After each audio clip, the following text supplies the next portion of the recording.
Hello everyone, myself Ram Lavanshi. So competitive programming की series में आज का हमारा जो क्वेश्चन है, नंबर बेस्ड प्रोग्राम क्वेश्चन हम यहाँ पर डिस्कस करने वाले हैं।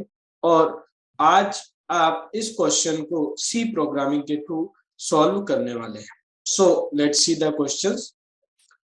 Number based problem, pronic number. अगर आपको इस तरीके से लॉजिक क्रिएट करना है तो सबसे पहले आपको वहां पर ये पता होना चाहिए कि what is a pronic number. Pronic number होता क्या है और आप उसको किस तरीके से सॉल्व कर सकते हैं, राइट। सो हम यहाँ पर जो कॉन्सेप्ट देखने वाले हैं वो कॉन्सेप्ट क्या देखेंगे, what is pronic number. Pronic number क्या होता है और आप उसे किस तरीके से क्या कर सकते हैं, सॉल्व कर सकते हैं। So pronic number is a number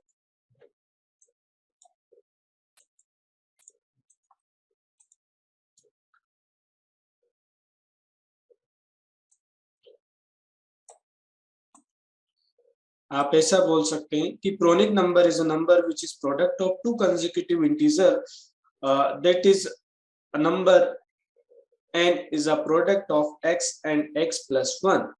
मान लीजिए कि यहाँ पर आपने एक नंबर इंटर किया है 30। So 30 is the product of 5 और 6। 5 इंटू 6 आप करेंगे तो आपको क्या मिलेगा, दिस इज 30। सो इस तरीके से आपको प्रोनिक नंबर को चेक करना है कि आपने जो नंबर इंटर किया है वो किन्हीं दो कंसेक्यूटिव नंबर का प्रोडक्ट है या नहीं। अगर होता है तो आपका वो नंबर जो होगा वो प्रोनिक होगा, अगर नहीं है तो प्रोनिक नहीं होगा। सो 0 2 2 is the product of 1 or 2, 1 and 2 is a consecutive number। 6 is the product of 2 and 3, 2 and 3 is again consecutive numbers। 12 is the product of 4 into 3, this is 12, or 4 and 3 is a consecutive integers। 20, 4 into 5, that is 20, 30, 5 into 6, 42, 6 into 7, 50, 6, 7 into 8, or 72, 8 into 9, then 90, 90 is 10 into 9। These are the product of two consecutive numbers are known as a pronic number. ठीक, तो इस तरीके से आपको यहाँ पर क्या करना है, लॉजिक क्रिएट करना है। सो मान लीजिए कि आपने जो नंबर इंटर किया है वो क्या है, 30। So 30 is a product of 5 and 6। 5 into 6 आप करेंगे तो आपको क्या मिल जाएगा, 30। So that is 30 is a product of two consecutive integer 5, sorry by mistake 3 लिखा, 5 and 6, this is 30। So 8 is not a pronic because 2 into 4 equal to 8, जो कि 2 और 4 आपका दो कंसेक्यूटिव इंटीजर्स नहीं है। सो जब आपके जो क्वेश्चंस में टेस्ट केसेस रहेंगे वो आपको कुछ इस तरीके से क्या करना है, सॉल्व करना है। तो आप इसको थोड़ा सा देख लीजिएगा कि अगर आपसे बोला जाता है, क्या बोला जाता है, if a given number is a product of two consecutive numbers, if given number is pronic number means then your program should print hello this is a pronic number. अगर आपने जो नंबर इंटर किया वो दो consecutive integer का सम होता है, sorry consecutive number का प्रोडक्ट होता है, तो आपको क्या मैसेज प्रिंट करना है, जो ग्रीन कलर में लिखा हुआ, hello this is a pronic number. Then second, if given number is not a product of two consecutive number, या आप ऐसा बोल सकते हैं, if given number is not pronic number then your program should print hello this is not a pronic number। if a given number is 0 then your program should print hello this is 0। so let's see the sample input। मान लीजिए कि आपने input में पास किया 30। So 30 is the product of 5 and 6, और 5 और 6 आपके जो है दो कंसेक्यूटिव इंटीजर है, तो आपका आउटपुट क्या आना चाहिए, hello this is a pronic number. Next आपने इंटर किया मान लीजिए उस नंबर में 8। सो 8 जो है आप देखेंगे कि 8 किसका प्रोडक्ट है, 2 और 4 का, और 2 और 4 जो कंसेक्यूटिव नंबर नहीं है, तो आपका आउटपुट क्या आना चाहिए, hello this is not a pronic number. Then अगर आपने 0 एंटर किया है तो क्वेश्चन में आपको दिया है कि हेलो दिस इज 0। जैसे यहाँ पर मैंने बताया था कि if given number is 0 then your program should print hello this is 0। So ये हमने सैंपल इनपुट और आउटपुट देखें, इसी के बेसिस पे आपके सारे के सारे टेस्ट केसेस क्या होने वाले हैं, पास होने वाले हैं, राइट। तो अब हम यहाँ पर देखने वाले हैं क्वेश्चन का सॉल्यूशन कि किस तरीके से आप इस प्रॉब्लम को सॉल्व करने वाले हैं। So let's see the question.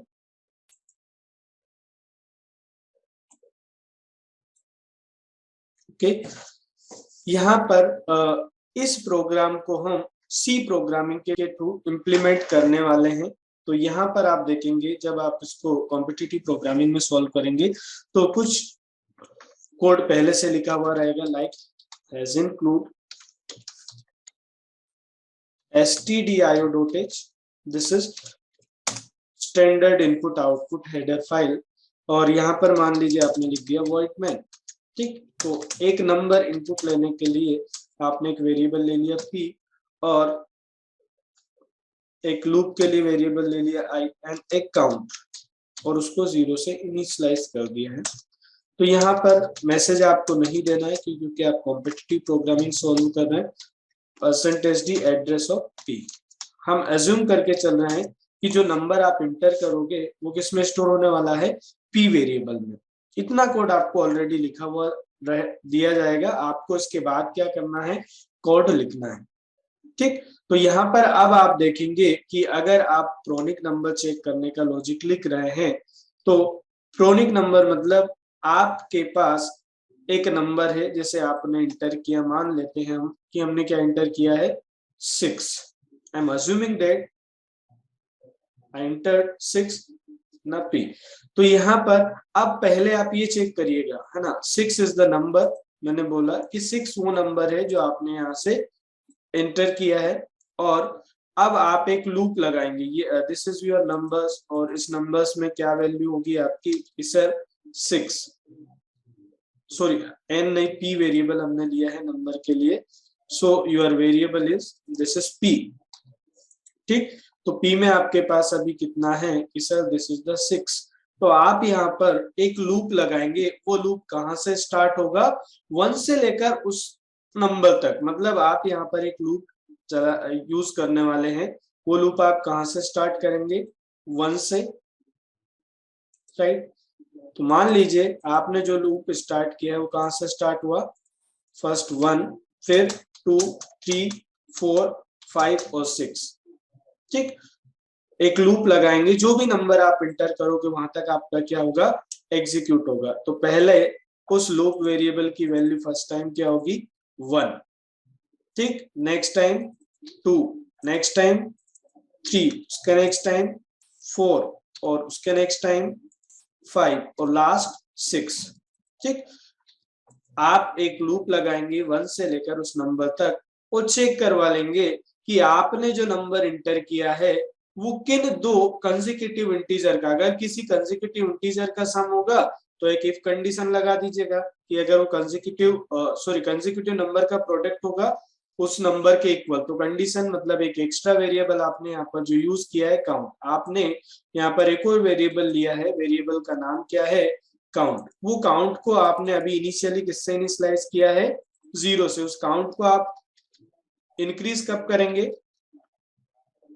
मैंने बोला कि जो काउंट वेरिएबल है उसको आपने अभी 0 से इनिशियलाइज किया है, ये काउंट तभी इंक्रीज होगा जब आपने जो नंबर इंटर किया वो दो कंसेक्यूटिव का प्रोडक्ट होगा, राइट। तो यहाँ पर मैंने एक फॉर लूप लगाया है, लूप को स्टार्ट कहां से कर दिया, 1 से। i = 1, i लेस और इक्वल टू p, p में आपने जो भी नंबर इंटर किया होगा जरूरी नहीं है कि वो 6 ही हो, देन i प्लस, राइट। तो यहाँ पर सिंपली क्या कंडीशन लगाएंगे, this is very important point for you, कि कैसे चेक करेंगे कि वो जो नंबर हमने इंटर किया है दैट इज p, वो इक्वल है कंसेक्यूटिव प्रोडक्ट के। तो आप यहाँ पर लिखेंगे, मान लीजिए i की वैल्यू 1 है, ध्यान से सुनिएगा भाई, i इंटू प्रोडक्ट बोला है, तो कंसेक्यूटिव में अगर मैं ऐसा लिख देता हूँ कि सर i + 1 इक्वल p, जब ये कंडीशन आपकी ट्रू हो जाए तो आप क्या कर दो, काउंट प्लस, मतलब काउंट की वैल्यू 0 से इंक्रीज होके क्या हो जाएगी, 1। लेकिन कब, जब ये कंडीशन ट्रू होगी, ठीक, लूप की ट्रिवर्सिंग देख लीजिएगा। अब जब वो कंसेक्यूटिव सम मिल जाता तो आप ब्रेक स्टेटमेंट के थ्रू उस लूप को क्या कर देंगे, terminate. First time I variable की वैल्यू क्या होगी, 1। मैंने बोला कि जो फर्स्ट टाइम है आई वेरिएबल की वैल्यू क्या है, 1। लूप का ट्रिवर्स देखिएगा भाई, i इक्वल टू 1, 1 लेस 6, क्यों, क्योंकि p वेरिएबल की वैल्यू क्या है, 6 है। दिस कंडीशन ट्रू, कंट्रोल इसके अंदर जाएगा।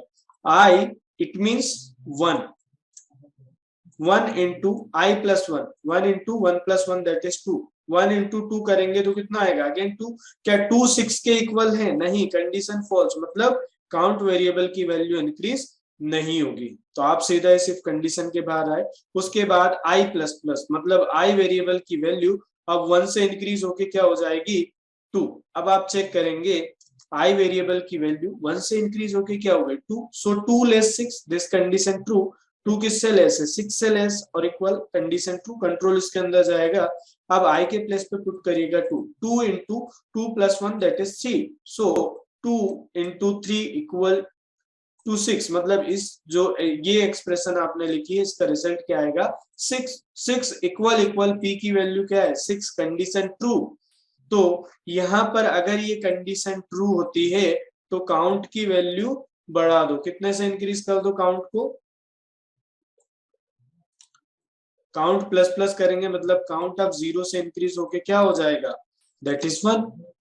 क्लियर। और देखिए यहाँ पर क्या लिखा हुआ, ब्रेक, ब्रेक मतलब टर्मिनेट द लूप, एक ही लूप आपने लगाया है तो यहाँ पर ब्रेक क्या कर देगा, इस फॉर लूप को टर्मिनेट कर देगा। जैसे आप इस फॉर लूप से बाहर आएंगे तो कंट्रोल सीधा आपका यहाँ पर क्या करेगा, ट्रांसफर। अब आपको क्वेश्चंस में जो कंडीशंस दी हुई है उसके अकॉर्डिंग, तो आप क्रोनिक नंबर चेक करने के लिए ये कंडीशन ट्रू होगी, मतलब देखिए यहाँ पर 2 इंटू 3 आपको कितना मिल रहा है, 6, 6 equal to 6, this is chronic number. तो लूप के बाहर आप चेक करवा लेंगे इस तरीके से कि सर जितने भी टेस्ट केसेस है कि अगर आपने 0 एंटर किया तो सिचुएशन में कि सर p इक्वल इक्वल 0, अगर ये कंडीशन आपकी क्या होती है, ट्रू।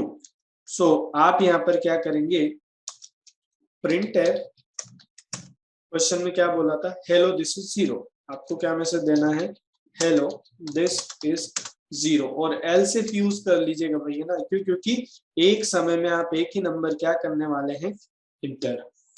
ये आपका इफ हो गया, और इसके बाद आप यहाँ पर लगाएंगे एल्स इफ कि सर क्रोनिक नंबर कब होगा, जब काउंट वेरिएबल की वैल्यू 1 होगी। So count equal equal to 1, उसका मतलब क्या है कि आपने जो नंबर इंटर किया था वो क्या है, क्रोनिक नंबर है। सो प्रिंट एफ इस hello this is a chronic number,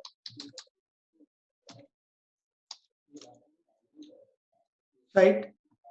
और मान लीजिए कि आपने यहाँ पर 6 के प्लेस पे इंटर किया होता 8, मैं एज्यूम करके चल रहा हूं कि अभी तो ठीक है। अब मान लेते हैं कि आपने जो यहाँ पर क्या इंटर किया है 6, और 6 के प्लेस पे अगर आपका 8 होता, क्या होता 8, ठीक। अगेन काउंट की वैल्यू में वापस 0 कर दे रहा हूँ क्योंकि यहाँ पर मैंने वैल्यू चेंज की है, क्या की है कि वैल्यू अब 6 नहीं है, वैल्यू आपकी क्या है 8 है।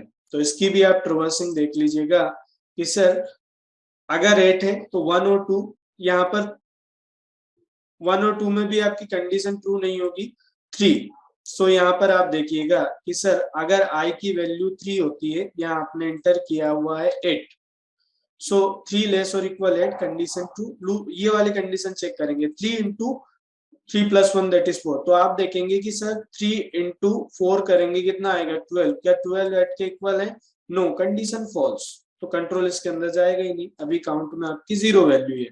देन नेक्स्ट टाइम फिर आप चेक करेंगे काउंट प्लस प्लस, मतलब काउंट वेरिएबल की वैल्यू अब इंक्रीज हो जाएगी 3 से, सॉरी आई इंक्रीज होकर 3 से क्या हो जाएगा 4, सो 4 लेस और equal 8, this condition true, control इसके अंदर जाएगा। 4 into 4 plus 1 that is 5, 4 into 5 कितना होगा 20, दिस कंडीशन फॉल्स, मतलब आप देखेंगे कि ये कंडीशन आपकी ट्रू होगी नहीं कभी भी, क्यों, क्योंकि दो कंसेक्यूटिव का वो प्रोडक्ट होता ही नहीं है। 8 जो है 2 और 4 का प्रोडक्ट होगा। सो यहाँ पर लास्ट में आप चेक कर लेंगे कि सर एल्स इफ अगर काउंट की वैल्यू क्या है आपकी 0 है, मतलब वो प्रोनिक नंबर नहीं है, तो इस सिचुएशन में आप प्रिंट करवा देंगे कि sir printf hello this is a not a pronic number,